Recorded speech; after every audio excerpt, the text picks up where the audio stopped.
SIT आणि पोलिसांच्या निशाण्यावरील भोंदू खरात विरोधात आता ईडीचाही फास. तब्बल 12 तास खरातच्या बंगल्याची झाडाझडती. पोलीस कोठडीत खरात मुलासाठी भावूक झाल्याची माहिती. खरातला गुरुस्थानी मानणाऱ्या रुपाली चाकणकरांची बहीण प्रतिभा चाकणकरांची मुलासह तब्बल 8 तास चौकशी.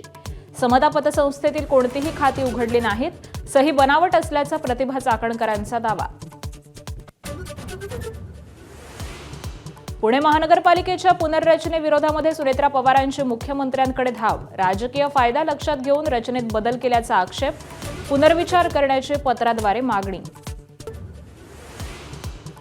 भारतरत्न डॉक्टर बाबासाहेब आंबेडकर यांची 135वी जयंती. राज्यभरात भीम अनुयायांकडून मिरवणुकांचं आयोजन. तर दादरच्या चैत्यभूमीवरती राज्यपाल मुख्यमंत्र्यांसह दोन्ही उपमुख्यमंत्री बाबासाहेबांना अभिवादन करणार. जग पुन्हा एकदा युद्धाच्या उंबरठ्यावर. होर्मुझवरील नियंत्रणासाठी इराण आणि अमेरिकेमध्ये जोरदार चढाओढ. कोणत्याही क्षणी युद्धविराम संपुष्टात येणार. इस्रायलच्या धमकीमुळे टेन्शन वाढलं.